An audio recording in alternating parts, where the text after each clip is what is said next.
నేను నాకు ₹1 లేకుండా నా బిడ్డలు నా కొడుకున్న ఆలోచన చాలా సంతోషంగా జరిగింది అన్యాయం. కేవలము సరిగా ఇంత చండాలమైన ప్రభుత్వం అంటే ఇట్లా ఒక పేద రైతులు అల్లని ఆరోగ్యం బాగాలేదు, ఆపరేషన్ అయింది, నిన్ను తీసుకుపోయి జైల్లో పెట్టింది నాకు అర్థం కాదు. నా మీద కోపం ఉంటే నాతో కొట్టాడాలి, నా మీద కోపం పేదోళ్ళ మీద గరీబ్ గాళ్ళ మీద నీ మీద తీసి ఇంత చిల్లరతనం మీద నాకు అర్థం కాదు. బాధపడకూడదు, భయపడకూడదు. మొన్నటిదే కాదు, మీ ఒక్కరినే కాదు, ఎవ్వరికి ఏమైనా ఖచ్చితంగా ఇదే తరాల కాపాడుకుంటా. మీకు కూడా మీ అమ్మాయి మాట్లాడింది కూడా చూసినా నేను టీవీలో. బాగా మాట్లాడింది, బాగా మాట్లాడింది. అదే అది మాట్లాడింది మీరా మీరు మాట్లాడింది చూసిన. సారీ రాయన్న, నా వల్ల నీకు ఇబ్బంది అయింది, నా మీద కోపంతో నీ మీద పడ్డారు. బాధపడక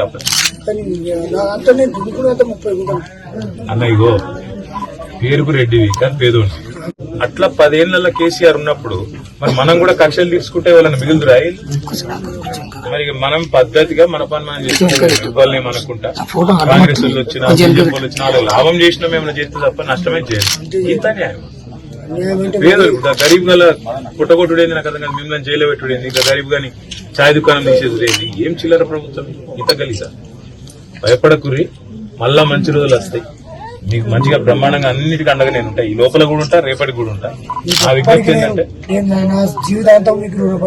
అంత మాట ఎందుకు, ఆరోగ్యం కాపాడుకోకండి, ఆరోగ్యం కాపాడుకో, పిల్లల్ని మంచిగా చూసుకో. ఏం చదువుతున్నావు బిడ్డ?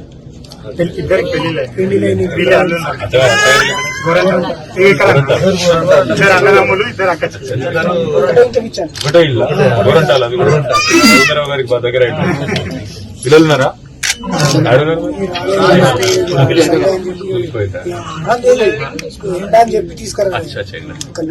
ఎండాకాలం చాలా అయింది కాబట్టి ఆల్రెడీ భయపడ్డారు ఇద్దరేమన్నా పిల్లలు? ఏం కాదు కదా, ఇప్పుడు ధైర్యంగానే ఉన్నారు కదా. అది కేసు పీసు ఏం కాదు, అంత బోగస్ కేసు, బోగస్ కథ. కేవలం నా మీద కోపం, నీ మీద తీసే ప్రయత్నం చేసింది వాడు. గట్లా తయారైన ప్రభుత్వం.